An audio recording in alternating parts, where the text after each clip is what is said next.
आज आपण एका अशा विषयावर बोलणार आहोत जो अनेकांच्या श्रद्धेचा भाग आहे, पण ज्याकडे पाहण्याचा खूप वेगळा दृष्टिकोन आपल्या श्रोत्यांनी दिला आहे. विषय आहे स्वामी समर्थ नामस्मरणाची शक्ती. पण थांबा, ही चर्चा केवळ श्रद्धेबद्दल नाहीये. बरोबर. या श्रोत्यांचं वैशिष्ट्य हे आहे की त्यांनी या प्रक्रियेमागे असलेलं मानसशास्त्र आणि अगदी आपल्या मेंदूचं विज्ञान ते समजून सांगण्याचा प्रयत्न केला आहे. अगदी. आपली आजची चर्चा याच गोष्टींचा शोध घेणार आहे की एखादं नाव पुन्हा पुन्हा घेतल्याने आपल्या मानसिक आणि भावनिक स्थितीवर नेमका काय आणि कसा परिणाम होतो. बरोबर. आणि यातला म्हणजे सगळ्यात मनोरंजक भाग हा आहे की स्रोत हा प्रश्नच विचारत नाहीत की हे काम करतं की नाही. अच्छा. ते थेट पुढचा प्रश्न विचारतात, हे नक्की कसं काम करतं. आणि याचं उत्तर शोधण्यासाठी ते आपल्याला एका मूलभूत फरकापासून सुरुवात करायला सांगतात: मंत्र आणि नाम. मंत्र आणि नाम. यात काय वेगळं आहे? मला वाटतं ही संकल्पना समजून घेतली की पुढचे सगळे मुद्दे आपोआप उलगडत जातात, कारण संपूर्ण विश्लेषण याच पायावर उभं आहे. चला तर मग याच मूलभूत फरकापासून सुरुवात करूया. मंत्र आणि नाम ही शब्द आपण अनेकदा एकाच अर्थाने वापरतो, नाही का? हो, खूप वेळा. पण स्रोतांनुसार यात खूप मोठा फरक आहे. स्वामी समर्थ हे केवळ 2 शब्द किंवा मंत्र नाहीत, तर ते नाम आहे. आणि नामाचा अर्थ दिला आहे चैतन्याची आठवण. म्हणजे हे गुरुतत्वाचं स्मरण आहे. पण मंत्र आणि स्मरणात नेमका काय फरक आहे? खूप महत्वाचा प्रश्न आहे हा. हे बघा, स्रोतांमध्ये असं म्हटलं आहे की मंत्र म्हणजे एक विशिष्ट ध्वनी आणि शब्दांची रचना. अच्छा. तिच्या उच्चारणाला आणि त्यातून निर्माण होणाऱ्या कंपनांना महत्त्व दिलं जातं. ती एक शास्त्रशुद्ध प्रक्रिया आहे. ओके. पण नाम या संकल्पनेचा केंद्रबिंदू आठवण किंवा स्मरण आहे. जेव्हा आपण स्वामी समर्थ म्हणतो तेव्हा आपण केवळ शब्द उच्चारत नाही, तर त्या शब्दांशी जोडलेल्या चेतनेला, त्या तत्वाला, त्या अभिप्रेत असलेल्या ऊर्जेला आपण आठवत असतो. ही एक यांत्रिक क्रिया नाही, तर ती एक भावनिक आणि मानसिक प्रक्रिया आहे. म्हणजे फरक कृतीत नाही, तर त्यामागे असलेल्या हेतूत आहे. अगदी. मंत्रपठण हे एका विधीसारखं असू शकतं, पण नामस्मरण हे एका नात्यासारखं आहे, ज्यात तुम्ही कोणाला तरी आठवत आहात. ही गोष्ट मला खूपच वेगळी वाटली. बरोबर. त्यामुळे स्वामी समर्थ हे शब्द त्या गुरुतत्वाची आठवण करून देण्यासाठी एक माध्यम, एक ट्रिगर पॉइंट बनतात. अगदी अचूक शब्द वापरला, ट्रिगर पॉइंट. हीच आठवण पुढच्या सगळ्या प्रक्रियेचा पाया आहे.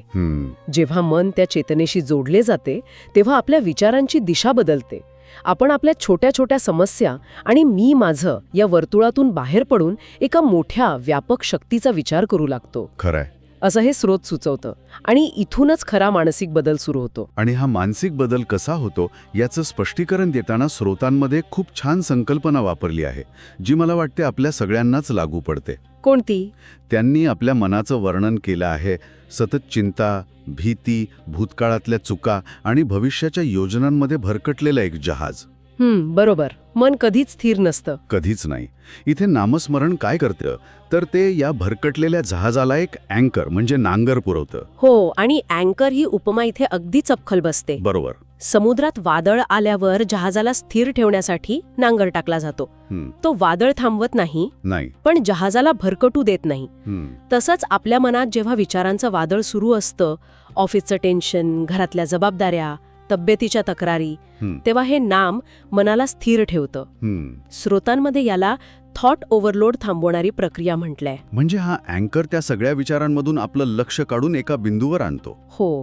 तो बिंदू म्हणजे स्वामी समर्थ हे नाम. त्यामुळे बाकीचे विचार आपोआप मागे पडतात. मला हे ऐकून ध्यानाच्या सुरुवातीच्या अवस्थेची आठवण झाली. बरोबर. जिथे श्वासावर लक्ष केंद्रित करायला सांगितलं जातं, इथे श्वासाऐवजी नाम आहे. अगदी. ही ध्यानाचीच एक सोपी आवृत्ती म्हणता येईल. अच्छा. जेव्हा विचारांचा कल्लोळ थांबतो आणि लक्ष एका बिंदूवर स्थिर होतं, तेव्हा काय होतं, तर मनाची विभागलेली ऊर्जा एकत्र येते. यामुळेच अनेक लोकांना नाव घेतल्यावर झटक्यात मन शांत झाल्याचा किंवा हलकं वाटल्याचा अनुभव येतो. ही एक मानसिक एकाग्रतेची प्रक्रिया आहे. म्हणजे मन शांत होतं आणि गोंधळलेल्या अवस्थेत जे दिसत नाही ते स्पष्ट दिसू लागतं. बरोबर. हे मानसिक पातळीवर कसं काम करतं हे तर कळलं, पण मला आश्चर्य वाटतं की याला काही वैज्ञानिक आधार आहे का? कारण स्रोत तसा दावा करत आहेत. हो. म्हणजे केवळ श्रद्धा म्हणून नाही, तर आपल्या शरीरात आणि मेंदूत प्रत्यक्ष काही बदल घडतात का? ही गोष्ट मला खूप अनपेक्षित वाटली. हो. आणि हाच या सोटांचा सर्वात वेगळा भाग आहे. ते चमत्कारांबद्दल बोलत नाहीत, तर आपल्या मज्जासंस्थेबद्दल, आपल्या नर्वस सिस्टमबद्दल बोलतात. अच्छा. यात 2-3 महत्वाचे मुद्दे आहेत. पहिला म्हणजे आपला मेंदू पुनरावृत्तीला म्हणजे रेपिटिशनला प्रतिसाद देतो. जेव्हा आपण एखादी गोष्ट, विशेषतः सकारात्मक शब्द वारंवार उच्चारतो, तेव्हा मेंदूमध्ये त्याचे न्यूरल पाथवे तयार होतात. एक प्रकारे रस्ते तयार होतात. ओके. सुरुवातीला हा रस्ता कच्चा असतो, पण सरावाने तो पक्का होत जातो.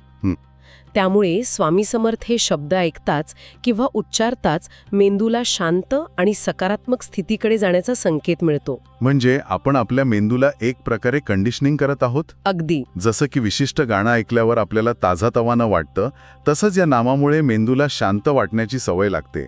आणि यात श्वासाची भूमिका काय? खूप मोठी भूमिका आहे. कारण श्रोतांमध्ये श्वास आणि नामस्मरण एकत्र करण्याचा उल्लेख आहे. हो, म्हणजे तसं आहे, जेव्हा आपण तणावात असतो तेव्हा आपला श्वास जलद आणि उथळ होतो. बरोबर. ही आपली फाईट ऑर फ्लाईट अवस्था असते, जी आपली सहानुभूती मज्जासंस्था म्हणजे सिम्पॅथेटिक नर्वस सिस्टम सक्रिय झाल्यामुळे होते.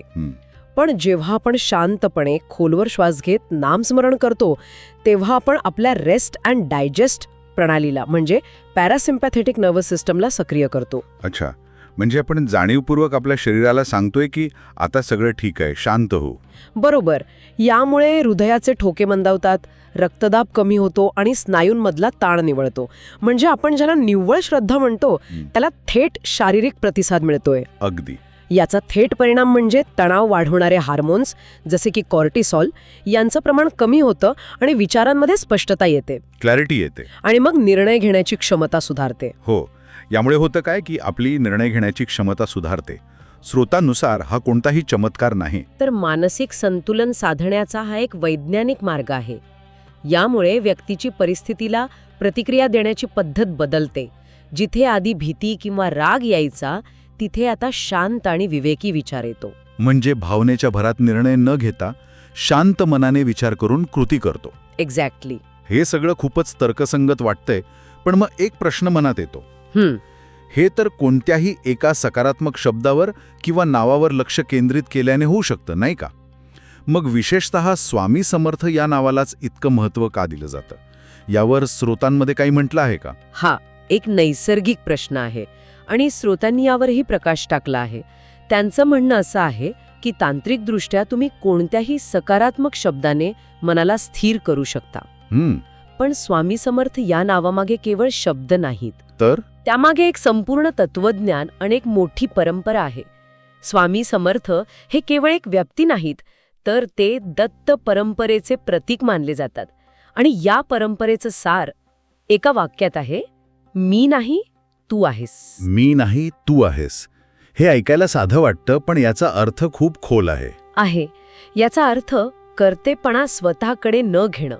पण काही लोकांना असं वाटू शकतं की हे जबाबदारी झटकण्यासारखं आहे. सुरुवातीला असं वाटू शकतं, करेक्ट. पण स्रोत याकडे वेगळ्या दृष्टिकोनातून पाहतात.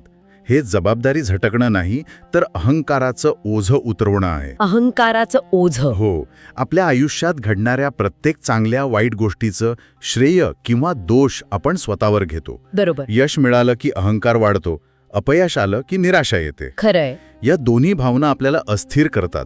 पण जेव्हा एखादी व्यक्ती हा भाव ठेवते की करता करविता कोणीतरी दुसरा आहे किंवा एक मोठी शक्ती माझ्यासोबत आहे, तेव्हा तिच्या मनावरचं ओझं प्रचंड हलकं होतं. आणि हीच भावना मग आंतरिक बळ देते.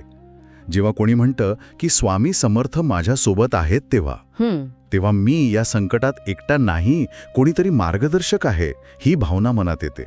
मला वाटतं संकटाच्या वेळी ही एकटेपणाची भावनाच माणसाला आतून खचवते. बरोबर. कोणीतरी सोबत आहे ही भावनाच मोठं धैर्य देत असेल. निश्चितच. हा एक शक्तिशाली मानसशास्त्रीय आधार आहे.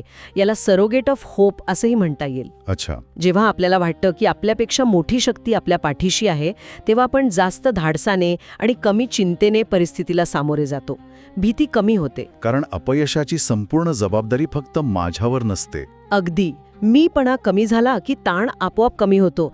त्यामुळे मिळणारी मानसिक ताकद प्रचंड असते, असे हे स्रोत सांगतात. हे पटण्यासारखं आहे. आणि याच गोष्टीमुळे कदाचित अनेक भक्तांचे अनुभव सारखेच असतात. हो. जसं की मोठ्या संकटात अचानक मन शांत होणं, गोंधळलेल्या परिस्थितीत योग्य निर्णय सुचणं किंवा अनामिक भीती कमी होणं, यामागे हेच कारण दिलंय का, की मन स्थितप्रज्ञ होतं? हो, स्रोतांनुसार या सगळ्या समान अनुभवांचं मूळ आहे मनाची स्थितप्रज्ञावस्था. स्थितप्रज्ञ स्थितप्रज्ञ म्हणजे ज्याची बुद्धी स्थिर झाली आहे, जो सुख दुःखात, यश अपयशात समान राहतो, विचलित होत नाही. जेव्हा नामस्मरणाने मन शांत आणि स्थिर होतं, तेव्हा गोंधळलेल्या अवस्थेत जे मार्ग दिसत नाहीत ते स्पष्ट दिसू लागतात. मनात विचारांची गर्दी कमी झाल्यामुळे योग्य तो विचार किंवा उपाय सहज सुचतो. म्हणजे असं नाही की बाहेरची परिस्थिती बदलते, संकट तेच असतं. नाही, पण ते हाताळण्याची आपली मानसिक स्थिती बदलते. स्रोतांमधलं एक वाक्य मला खूप महत्वाचं वाटतं. कोणतं? परिस्थिती बदलतेच असं नाही, पण आपण परिस्थिती हाताळण्यास सक्षम होतो. मला वाटतं हेच खरं सामर्थ्य आहे. बरोबर. आपण नेहमी बाह्य परिस्थिती बदलण्याच्या प्रयत्नात असतो, जी अनेकदा आपल्या नियंत्रणात नसतेच. पण आपली आंतरिक स्थिती बदलणं हे नक्कीच आपल्या हातात असू शकतं. नामस्मरणाने ती आंतरिक स्थिती सुधारते. समजा 2 व्यक्ती एकाच ट्रॅफिक जॅममध्ये अडकले आहेत. एक व्यक्ती प्रचंड चिडचिड करते, हॉर्न वाजवते, स्वतःचा रक्तदाब वाढवून घेते. आणि दुसरी व्यक्ती शांतपणे परिस्थिती स्वीकारते आणि त्यावेळेत एखादं गाणं ऐकते किंवा फक्त शांत बसते. परिस्थिती दोघांसाठी सारखीच आहे, पण त्यांचा अनुभव पूर्णपणे वेगळा आहे. खरंय. दुसरा व्यक्ती हा स्थितप्रज्ञ होण्याच्या जवळ आहे. लोकांचे अनुभव सारखे असण्याचं कारण हेच आहे की ही एक मानसिक प्रक्रिया आहे आणि स्थिर मनाचे परिणाम साधारणपणे सारखेच असतात. शांतता, स्पष्टता आणि धैर्य. मग हे रोजच्या आयुष्यात कसं वापरावं? कारण अनेकांना वाटतं की यासाठी खूप वेळ, जागा किंवा काहीतरी विधी लागतो. पण स्रोतांमध्ये याबद्दल काय म्हटलंय? आणि इथेच या स्रोतांचं सौंदर्य आहे. त्यांनी याला कर्मकांड न बनवता एक सहज सवय बनवण्यावर भर दिला आहे. अच्छा, कोणतीही गोष्ट जेव्हा अवघड किंवा गुंतागुंतीची असते तेव्हा ती नियमितपणे करणं कठीण होतं. पण इथे त्यांनी खूप सोप्या पद्धती सांगितल्या आहेत. जसं की सकाळी उठल्यावर अंथरुणातच 5 मिनिटं शांतपणे नामस्मरण करणे, किंवा ऑफिसमध्ये एखाद्या महत्त्वाच्या मीटिंगपूर्वी फक्त 2 मिनिटं डोळे मिटून मनातल्या मनात नाव घेणे. कोणतीही माळ, विधी, विशिष्ट दिशा किंवा बंधन नाही. म्हणजे यातील मूळ संकल्पना पुन्हा आठवण हीच आहे. ही एक सवय आहे, कर्मकांड नाही. अगदी. मला हे खूप आवडलं, कारण आजच्या धावपळीच्या जीवनात लोकांना अशाच गोष्टींची गरज आहे ज्या सहज करता येतील. बरोबर. प्रवासात, रांगेत उभं असताना किंवा रात्री झोप लागत नसेल तेव्हाही हे करता येतं. अगदी. स्रोतांचा भर हाच आहे की याला एक ओझं न बनवता एक आधार बनवा. दिवसाची सुरुवात शांततेने करण्यासाठी 5 मिनिटं किंवा दिवसाखेरीज दिवसभराचा ताण घालवण्यासाठी काही क्षण पुरेसे आहेत. ही आठवण मनाला सतत सकारात्मक आणि स्थिर ठेवण्यास मदत करते. ही एक अशी मानसिक प्रथमोपचार पेटी आहे जी नेहमी आपल्यासोबत असते, कधीही कुठेही वापरता येते. तर आजच्या या चर्चेतून आपण नामस्मरणाच्या संकल्पनेकडे एका बहुआयामी दृष्टिकोनातून पाहिलं. हो. नाम म्हणजे केवळ शब्द नसून ते चेतनेचं स्मरण आहे. ते मनाला मिळणारा एक अँकर आहे. यामागे आपल्या मेंदू आणि मज्जासंस्थेचं विज्ञान आहे आणि श्रद्धेतून मिळणारा तो एक शक्तिशाली मानसिक आधार आहे. या सगळ्या पैलूंवर आपण नजर टाकली. श्रुताच्या शेवटी एक अतिशय समर्पक वाक्य आहे जे या सगळ्या चर्चेचं सार सांगतं. ते म्हणजे स्वामी समर्थ नामस्मरण समस्या नाहीशा करत नाही, पण त्या समस्यांना सामोरं जाण्याची शक्ती नक्कीच देतं. बरोबर. या स्रोतांमध्ये बाह्य चमत्कारांपेक्षा आंतरिक बदलावर आणि मानसिक सक्षमीकरणावर अधिक भर दिला आहे. हो. यावरून एक विचार मनात येतो जो आपल्या सर्वांसाठीच आहे. सांगा. मोठ्यात मोठ्या आव्हानांवर मात करण्याची आपली क्षमता ही बाह्य परिस्थितीपेक्षा आपल्या आंतरिक स्थितीवर किती जास्त अवलंबून असते. या स्रोतांनी एका विशिष्ट मार्गावर प्रकाश टाकला आहे, पण आंतरिक शक्ती विकसित करण्याचं हे तत्व वैश्विक आहे. मग तो मार्ग कोणताही असो, आपली आंतरिक स्थिरता वाढवणं हेच खरं आव्हान आणि खरं सामर्थ्य आहे. यावर नक्कीच अधिक विचार करायला हवा.